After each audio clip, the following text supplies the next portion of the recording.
Hello student, स्वागत है आप सभी का RM coaching your career moulders channel में। और आज के इस वीडियो में हम आपके लिए लेके आए हैं सुपरपोजिशन थ्योरम का एक और प्रॉब्लम जो कि पुराने क्वेश्चन पेपर में पूछा गया है एग्जामिनेशंस में। तो आइए इस क्वेश्चन को देखते हैं। तो ये क्वेश्चन जो दिया गया है वो क्या है। क्वेश्चन कुछ इस तरीके से है कि determine the current flowing through 2 ohm resistors of the circuit given below using superposition theorem. और यहाँ पे हमको ये सर्किट दिया गया है और इस सर्किट में देखिए यहाँ पे एक 12 वोल्ट की पावर सप्लाई यहाँ पे लगी हुई है जिसका पॉजिटिव टर्मिनल यहाँ है, नेगेटिव टर्मिनल यहाँ है। यहाँ पे एक 2 ओम का रेजिस्टेंस लगा हुआ है, ये 3 ओम का रेजिस्टेंस है, ये 6 ओम का रेजिस्टेंस है। यहाँ पे एक करंट सोर्स लगा हुआ है जिसकी वैल्यू है 6 एम्पियर और यहाँ पे एक वोल्टेज सोर्स लगा हुआ है जिसकी वैल्यू है 8 वोल्ट। और ये इसका पॉजिटिव टर्मिनल और ये इसका नेगेटिव टर्मिनल। तो आइए इस क्वेश्चन को सॉल्व करते हैं। क्वेश्चन में कहा गया है कि 2 ओम रजिस्टर से फ्लो होने वाले करंट को हमको कैलकुलेट करना है। 2 ओम का रजिस्टर यहाँ पे लगा हुआ है और इससे फ्लो होने वाले करंट को हमको कैलकुलेट करना है। तो अब यहाँ पे देखिए इस क्वेश्चन के अंदर भी 1 2 3 पावर सोर्सेज लगे हुए हैं। 3 पावर सोर्सेज लगे होने के कारण इस क्वेश्चन को हम सॉल्व करेंगे टोटल 4 स्टेप्स में। जैसा कि हमने प्रीवियस वीडियो में भी बताया था कि यदि नंबर ऑफ वोल्टेज सोर्स या करंट सोर्स या combination of voltage and current source 2 हैं तो वो क्वेश्चन 3 स्टेप्स में सॉल्व होगा। अगर 3 हैं तो 4 स्टेप में सॉल्व होगा, 4 हैं तो 5 स्टेप में। मतलब जितने नंबर ऑफ पावर सोर्सेज या वोल्टेज या करंट सोर्सेज या कॉम्बिनेशन ऑफ सोर्सेज दिए होंगे उससे एक ज्यादा स्टेप में ये प्रॉब्लम सॉल्व होगी। तो आइए इस प्रॉब्लम को हम सॉल्व करते हैं। तो फर्स्ट स्टेप हमारी क्या होती है सुपरपोजिशन थ्योरम के अंदर। फर्स्ट हम क्या करते हैं कि एट ए टाइम हम एक वोल्टेज सोर्स को या एक करंट सोर्स को या कुल मिलाकर के कहें तो एक पावर सोर्स को हम कंसीडर करते हैं। तो फर्स्ट स्टेप में हम यहाँ पे कंसीडर करेंगे इस 12 वोल्ट के सोर्स को। तो देखें हम किस तरीके से सॉल्यूशन होगा। हम लिखेंगे स्टेप नंबर 1। फर्स्ट स्टेप में हम करेंगे इस 12 वोल्ट के वोल्टेज सोर्स को कंसीडर और बाकी के जो 6 एम्पियर का सोर्स है और यहाँ पे 8 वोल्ट का जो वोल्टेज सोर्स है इन दोनों को हम डीएक्टिवेट कर देंगे। डीएक्टिवेशन का रूल वही है कि जो वोल्टेज सोर्स होंगे वो इंटरनल रेजिस्टेंस से रिप्लेस होंगे और यदि इंटरनल रेजिस्टेंस नहीं है तो शॉर्ट सर्किट से रिप्लेस होंगे और जो करंट सोर्सेस हैं वो ओपन सर्किट से रिप्लेस होंगे। तो आइए सर्किट हम बनाते हैं। किस तरीके का सर्किट बनेगा हमारा। हम कंसीडर करेंगे इस सोर्स को 12 वोल्ट वाले को। तो यहाँ पे ये देखिए ये पॉइंट हमारा ए है, यहाँ से हम चले और यहाँ पे कनेक्टेड है हमारा 12 वोल्ट का ये वोल्टेज सोर्स। ये हमने बना दिया, ये इसका नेगेटिव टर्मिनल, ये पॉजिटिव टर्मिनल और यहाँ आ गए हम। और इसके बाद में कनेक्टेड है ये 2 ओम का रेजिस्टेंस जिसमें से फ्लो होने वाले करंट को हमको कैलकुलेट करना है। और ये पॉइंट हो गया हमारा बी और बी पॉइंट से ये 3 ओम का रेजिस्टेंस यहाँ कनेक्टेड है, इसको हमने कनेक्ट कर दिया। और उसके बाद में एक करंट सोर्स है तो करंट सोर्स को हम डीएक्टिवेट करेंगे और डीएक्टिवेशन के लिए हम इसको रिप्लेस करेंगे ओपन सर्किट से। तो हमने इसको ये यहाँ पे ये रिप्लेस कर दिया।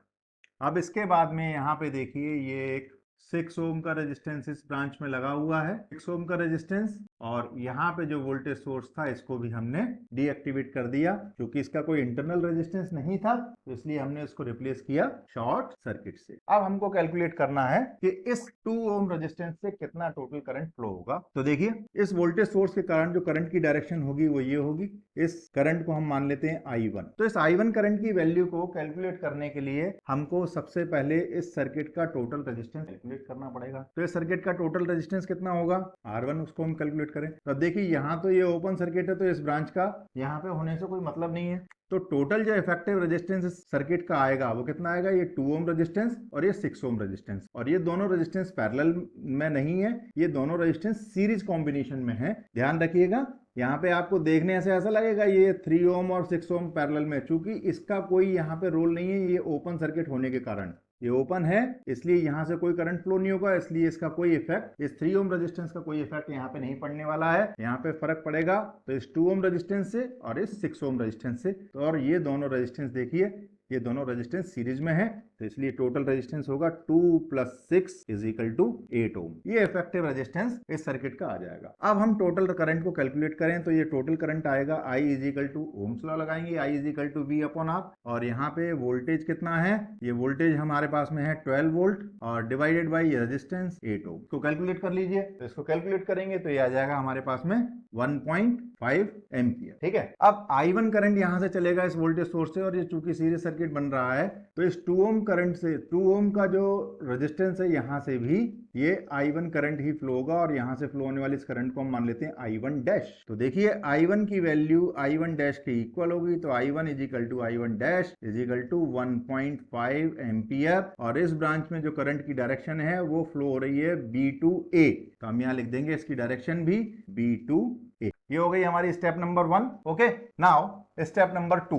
तो स्टेप नंबर 2 अब हम बनाएं। स्टेप नंबर 2 में क्या होगा, हम सेकंड सोर्स को कंसीडर करेंगे। ठीक है, तो हमने अभी इस वोल्टेज सोर्स को कंसीडर किया, अब हम इस वोल्टेज सोर्स को हम सेकंड स्टेप में कंसीडर करेंगे। तो अब देखिए वापस से हम क्या करेंगे, यहाँ पे ये 12 वोल्ट का जो वोल्टेज सोर्स है इसको डीएक्टिवेट करेंगे। यहाँ पे कोई इंटरनल रेजिस्टेंस नहीं है इसका, तो इसलिए हम इसको डीएक्टिवेट करेंगे इसके शॉर्ट सर्किट से। क्लियर, ये पॉइंट ए है और ए और बी के बीच में ये 2 ओम का रेजिस्टेंस लगा हुआ है, ये पॉइंट बी हो गया हमारा, और ये 2 ओम का रेजिस्टेंस हो गया जिसमें कि हमको करंट कैलकुलेट करना है। और इस बी पॉइंट से ये 3 ओम का रेजिस्टेंस यहाँ लगा हुआ है, ये कैलकुलेट लगा दिया हमने यहाँ पे रेजिस्टेंस। इसके बाद में 6 एम्पियर का करंट सोर्स यहाँ पे है। करंट सोर्स को रिप्लेस कैसे करेंगे, ओपन सर्किट से। इसको हमने ओपन सर्किट से रिप्लेस किया, और इसके बाद में यहाँ पे 8 वोल्ट का हमारा ये वोल्टेज सोर्स है, इसको हम कंसीडर करेंगे 8 वोल्ट। इसका नेगेटिव टर्मिनल यहाँ, पॉजिटिव यहाँ, एज इट इज हम बना देंगे, नेगेटिव यहाँ, पॉजिटिव यहाँ। ओके, और इसके बाद में यहाँ पे ये एक 6 ओम का रेजिस्टेंस यहाँ कनेक्टेड है। क्लियर, तो इस तरीके से हमारा ये स्टेप नंबर 2 का सर्किट बनेगा, जबकि हम सेकंड वोल्टेज सोर्स 8 वोल्ट को कंसीडर यहाँ पे कर रहे हैं। क्लियर, अब यहाँ पे टोटल जो करंट कितना फ्लो होगा, यहाँ से ये मान लेते हैं हम कि I2 करंट फ्लो होगा। ठीक, तो जब ये I2 करंट यहाँ से फ्लो होगा, इसको क्लियरली लिख देता हूं मैं, तो ये I2 करंट जब यहाँ से फ्लो होगा तो ये किसका पाथ क्या होगा, ये यहाँ से B पॉइंट पे पहुंचेगा, और B पॉइंट से देखिए 2 पाथ मिल रहे हैं, लेकिन इस पाथ में कोई करंट फ्लो नहीं होगा क्योंकि ये यहाँ पे ओपन है। ये चूंकि ओपन है तो इसलिए इस ब्रांच से कोई करंट नहीं फ्लो होगा, और ये पूरा का पूरा I2 करंट इस 2 ओम रेजिस्टेंस से फ्लो हो जाएगा। और हम मान लेते हैं कि यहाँ से जो फ्लो होने वाला करंट I2 डैश मान लेते हैं। तो अब देखिए कि अगर हम ये I2 को देखें तो चूंकि यहाँ से I2 करंट निकल रहा है और यहाँ पे I2 करंट पहुंच रहा है, पूरा का पूरा I2 करंट ही यहाँ से फ्लो हो रहा है, तो एक तो कंडीशन हमारे पास में मिल गई क्या, कि I2 की वैल्यू I2 डैश के बराबर ही होगी। और इस I2 डैश की जो डायरेक्शन है वो क्या हो रही है, बी से ए की तरफ, तो इसकी डायरेक्शन भी हम लिख देंगे B2A। अब हमको इस I2 डैश की वैल्यू कैलकुलेट करना है, तो उसके लिए हम सबसे पहले I2 की वैल्यू कैलकुलेट कर लें। जो I2 की वैल्यू होगी वही I2 डैश की वैल्यू होगी। तो I2 की वैल्यू कैलकुलेट करने के लिए हमको सबसे पहले रेजिस्टेंस कैलकुलेट करना पड़ेगा इसका। तो टोटल रेजिस्टेंस इसका कितना आएगा, R2 = जैसे हमने इस सर्किट में किया था ठीक वैसा ही का वैसा, ये दोनों रेजिस्टेंस 6 ओम रेजिस्टेंस और ये 2 ओम रेजिस्टेंस, ये दोनों सीरीज में है, तो टोटल रेजिस्टेंस होगा 2 + 6 = 8 ओम। और अब हम लगाएंगे इस पे ओम्स लॉ और करंट निकाल लेंगे, तो I2 = V/R2, ये हम लिख देंगे। V की वैल्यू यहाँ कितनी है, 8 वोल्ट, और रेजिस्टेंस की वैल्यू, टोटल रेजिस्टेंस कितना है सर्किट का, 8 ओम, तो ये हो जाएगा = 8/8 = 1 एम्पियर। तो I2 की वैल्यू आ गई हमारे पास में 1 एम्पियर, और यही वैल्यू रहेगी I2 डैश की। तो I2 डैश भी हमारा क्या हो जाएगा, I2 डैश = 1 एम्पियर, और इसकी डायरेक्शन है B2A।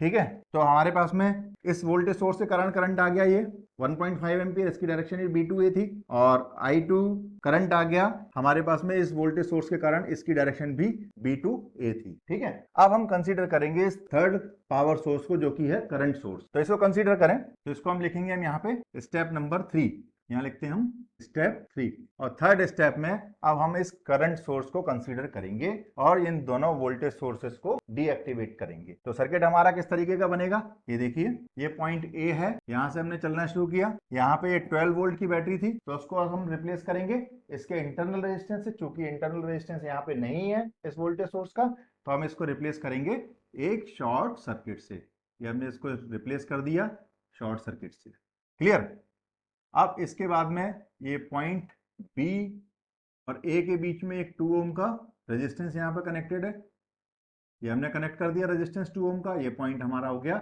बी, और इसी 2 ओम रेजिस्टेंस से फ्लो होने वाले करंट को हमको कैलकुलेट करना है।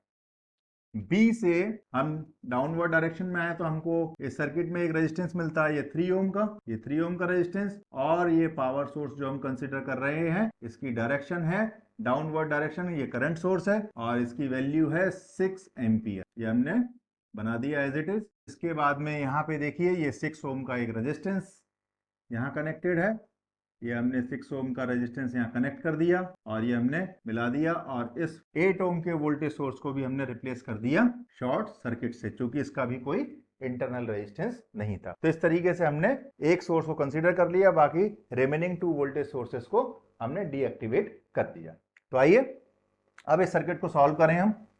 तो यहाँ पे देखिए इस ब्रांच में टोटल जो करंट फ्लो हो रहा है वो करंट हमको गिवन है 6 एम्पियर, और हमको कैलकुलेट करना है इस ब्रांच में करंट ए बी में, और इसको हमने मान लिया कि ये है I3 डैश। क्लियर? तो अब सबसे पहले तो हम इस करंट को कैलकुलेट करें। तो अब देखिए I3 डैश को हम देखें तो इस पॉइंट पे जब ये 6 एम्पियर का करंट आ रहा है तो ये 2 पार्ट में डिवाइड होगा, एक तो इधर जाएगा और एक इधर जाएगा, और जैसे ही डिवाइड होगा तो हम समझ जाएंगे कि यहाँ पे हमको अब करंट डिवीजन रूल लगाना है, और करंट डिवीजन रूल लगा करके हमको इस करंट I3 डैश की वैल्यू को निकालना है। तो आइए करंट डिवीजन रूल लगाएं। तो करंट डिवीजन रूल अगर हम लगाएंगे यहाँ पे तो I3 डैश की वैल्यू हो जाएगी हमारी, करंट डिवीजन रूल क्या होता है, टोटल करंट कितना फ्लो हो रहा है यहाँ पे 6 ampere into resistance of opposite branch. तो रेजिस्टेंस ऑफ अपोजिट ब्रांच यहाँ पे क्या होगा, ये तो मेन ब्रांच हो गई या करंट ब्रांच हो गई, और ये वो ब्रांच हो गई जिसमें कि हम करंट को कैलकुलेट कर रहे हैं। तो अपोजिट ब्रांच क्या हुई, रिमेनिंग ब्रांच हुई ये 6 ओम वाली, तो इसका रेजिस्टेंस है 6 ohm upon resistance of opposite branch plus resistance of current branch. तो करंट ब्रांच का रेजिस्टेंस यहाँ पे कितना है 2 ओम, ये हमने लिख दिया 2 ओम। I3 डैश की वैल्यू को कैलकुलेट करें यहाँ से तो ये हो जाएगा 36 अपॉन 8, और इसको सॉल्व करेंगे तो ये आएगा हमारा 4.5 एम्पियर, 4.5 एम्पियर। अब यहां पे देखिए कि इसकी डायरेक्शन, ये करंट जो 4.5 एम्पियर का आ रहा है वो यहां से आएगा, तो इसकी डायरेक्शन ये B to A नहीं होगी, I3 डैश की डायरेक्शन होगी A to B। तो इसकी डायरेक्शन क्या होगी A to B। तो इस तरीके से हमारी थर्ड स्टेप भी सॉल्व हो गई है और हमने करंट की वैल्यू को निकाल लिया है। अब इसके बाद में हम क्या करेंगे, फोर्थ स्टेप पे जाएंगे। तो आइए फोर्थ स्टेप देखें, स्टेप 4। स्टेप 4 में हम क्या करते हैं, वापस से होल सर्किट को कंसीडर करते हैं, और इस होल सर्किट को कंसीडरेशन के बाद में हम ये क्या देखते हैं कि इस ब्रांच से टोटल कितना करंट फ्लो हो रहा है, इस AB ब्रांच से फ्लो हो रहा है, या इस 2 ओम रेजिस्टेंस से टोटल कितना करंट फ्लो होगा, ये हम कंसीडरेशन करेंगे। तो टोटल करंट हमने निकाल लिया। फर्स्ट सोर्स के कारण हमारा करंट आया I1 डैश, सेकेंड सोर्स के कारण करंट आया हमारा I2 डैश, और थर्ड सोर्स के कारण करंट आया हमारा I3 डैश इस 2 ओम रेजिस्टेंस में। तो आइए टोटल करंट इस यहाँ पे क्या जाएगा, टोटल करंट हो जाएगा इस ब्रांच से फ्लो होने वाला I is equal to I1 plus I2 plus I3, और देखिए इन करंट को हम कंसीडर करते हैं डायरेक्शन के साथ में, ठीक है। तो ये टोटल करंट हमारा मिलेगा I is equal to I1 की वैल्यू क्या है 1.5 एम्पियर, तो ये हम लिखेंगे 1.5 प्लस इसकी डायरेक्शन क्या थी B to A, ध्यान रखिए डायरेक्शन B to A। फिर यहाँ पे I2 डैश की वैल्यू है 1 एम्पियर, तो प्लस 1, इसकी डायरेक्शन भी है B to A, फिर प्लस I3 डैश, ये डैश है I3 डैश की वैल्यू कितनी है 4.5 एम्पियर, लेकिन यहाँ पे देखिए इसकी डायरेक्शन A to B है। इन दोनों करंट की डायरेक्शन B to A थी और इसकी डायरेक्शन भी B to A थी, लेकिन इसकी डायरेक्शन A to B है। माने इस सोर्स के कारण जो करंट फ्लो हुआ उसकी डायरेक्शन क्या थी B to A, माने I1 डैश की डायरेक्शन तो B to A थी, ठीक है, और I2 डैश की डायरेक्शन भी B to A थी, B to A इस डायरेक्शन में फ्लो हो रहे हैं दोनों करंट, ठीक है। लेकिन जो I3 डैश है इस करंट सोर्स के कारण जो करंट फ्लो हो रहा है उसकी डायरेक्शन A to B है, अपोजिट डायरेक्शन में इन दोनों के, तो इसलिए इसका साइन हम कैसे लेंगे, नेगेटिव लेंगे। तो ये क्या हो जाएगा, प्लस की जगह ये हो जाएगा -4.5। और अब हम इसको सॉल्व करें तो ये टोटल करंट हमारे पास में आएगा 1.5 प्लस 1 2.5 और 2.5 माइनस 4.5, तो ये हमारे पास में बचेगा माइनस का 2 एम्पियर, ये होगा माइनस का 2 एम्पियर और इसकी डायरेक्शन होगी A to B। और यदि हम माइनस साइन हटा करके लिखना चाहते हैं तो हम कैसे लिखेंगे? ये होगा करंट हमारा टोटल 2 एम्पियर और इसकी डायरेक्शन हम लिखेंगे B to A। तो इस तरीके से ये हमारा क्वेश्चन सॉल्व हो गया है और यहाँ पे हमारी करंट की वैल्यू निकली है -2 एम्पियर और -2 एम्पियर की डायरेक्शन है A to B। अगर हम इसको पॉजिटिव करके लिखना चाहते हैं तो ये हो जाएगा 2 एम्पियर और डायरेक्शन इसकी रिवर्स हो जाएगी B to A। यहाँ पे नेगेटिव साइन जो है वो केवल डायरेक्शन को बता रहा है कि ये रिवर्स डायरेक्शन में जो हमने कंसीडर किया था उसकी रिवर्स डायरेक्शन में ये फ्लो हो रहा है। सो आई होप आपको ये क्वेश्चन बहुत अच्छे ढंग से समझ में आ गया होगा और आप इस तरीके की और भी प्रॉब्लम्स को बना पाएंगे। यदि आप चाहते हैं कि आपको इस तरीके की और भी प्रॉब्लम के सॉल्यूशंस आपको मिलते रहें तो आप हमारे चैनल को सब्सक्राइब कीजिए, लाइक कीजिए, अपनी प्रॉब्लम्स को कमेंट कीजिए और हम आपकी प्रॉब्लम्स के हिसाब से भी आपको वीडियो बना करके सॉल्यूशन दे देंगे। जिन लोगों ने इस चैनल को लाइक नहीं किया है वो लाइक करें, जिन लोगों ने सब्सक्राइब नहीं किया है वो जल्दी से इस चैनल को सब्सक्राइब कर लें ताकि आने वाले और भी इंफॉर्मेटिव वीडियो आपको टाइम पे मिल जाएं और अपने दोस्तों के साथ में इस वीडियो को शेयर करना ना भूलें ताकि उनको भी टाइमली ये इंफॉर्मेटिव इंफॉर्मेशन ये वीडियो मिल जाए। Thanks for watching, happy learning.